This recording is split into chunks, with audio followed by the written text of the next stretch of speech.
অন্তর্বর্তীকালীন সরকার মূলত অন্তর্বর্তীকালীন সরকার ছিল না, এটা ছিল জামাত এবং এনসিপি সরকার। জাসদ ছাত্রলীগের নেতা যদি জামাতের আমির হতে পারে, রাশেদ খান কেন বিএনপি করতে পারবে না? আপনারা তো দাবি করছেন যে আপনারা সংস্কার করবেন, তো সংস্কার আপনারা কতটুকু করেছিলেন?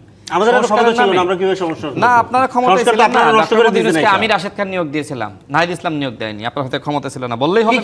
কিসের সংস্কার? আপনি সমস্ত সংস্কার বাতিল করে দিয়েছেন। ইন্টারিম যা সংস্কার করেছে সব বাতিল করে দিয়েছেন। প্লিজ, আপনার হাতে ক্ষমতা ছিল না, অথচ আপনার প্রায় 350 কোটি টাকা হাসনাত আব্দুল্লাহ তার এলাকায় নিয়ে চলে গেছে, মানে উন্নয়ন প্রকল্পের নামে। আপনার হাতে ক্ষমতা ছিল না, আপনি জেলা পরিষদ তহবিল থেকে আপনি 10 কোটি টাকা নিয়ে চলে গেছেন। আসিফ মাহমুদ না হয় তিনি সরকারের উপদেষ্টা ছিলেন, হাসনাত আব্দুল্লাহ কি সরকারের উপদেষ্টা ছিলেন? দেখেন, যারা সমন্বয়কটা ছিল, এক একজন মন্ত্রী ছিল, তাদের প্রত্যেকের এলাকায় এইভাবে শত শত হাজার হাজার কোটি টাকার উন্নয়ন প্রকল্প নিয়ে গেছে। আমি এই জন্যই বলি, এমনকি দেখলাম জামাত নেতা তাহের ভাই তিনিও স্বীকার করলেন যে তার এলাকায় উন্নয়নের জন্য 120 কোটি টাকা নিয়ে গেছিল।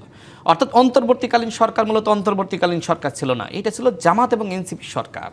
এবং তারা ভাগ বাটোয়ারা করে ভালোই বন্টন করতে পেরেছে। ওই আমি তো পাইনি, হ্যাঁ আপনিও পাননি আমি জানি, কিন্তু আমি বলেছি সমন্বয়করা পেয়েছে, এনসিপি সবাই পায়নি। এনসিপির মোটামুটি শীর্ষ 1 ডজন নেতা কোনো না কোনোভাবে দুর্নীতির সাথে জড়িত। আর এনসিপি শুধুমাত্র তরুণদের দল না, এই গণঅভ্যুত্থানে তরুণদের একটি অংশের দল হলো এনসিপি, এবং বহু তরুণরা ছিল, ছাত্রদল ছিল,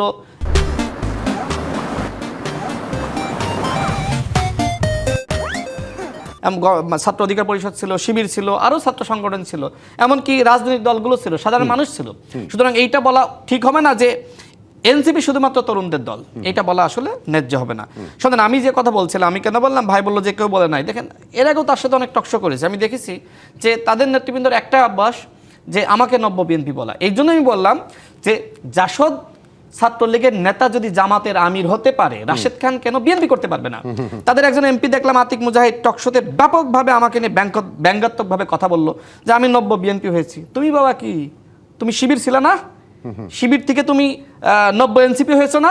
জামাতে কেন যাওনি? আজকে মোটামুটি এনসিপির 80% জামাত শিবিরের লোকজন।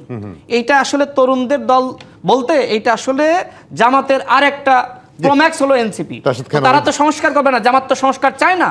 এই স্বাধীনতা বিরোধী শক্তির সাথে হাত মিলিয়ে আজকে স্বাধীনতা সার্বভৌমত্বের বিরুদ্ধে অবস্থান নিয়েছে এনসিপি। এটা আমাদের জন্য দুঃখজনক। 22 বছর বিএনপি করছিল স্বাধীনতা বিরোধী। রাশেদ খান ফরিদুল্লাহ, অনেক ধন্যবাদ। কৃতজ্ঞতা আপনাকে আজকে সময় দেওয়ার জন্য। দর্শক, শেষ করছি আজকের প্রযুক্তি বাংলাদেশ এর আয়োজন। বিবিসির সঙ্গে থাকুন।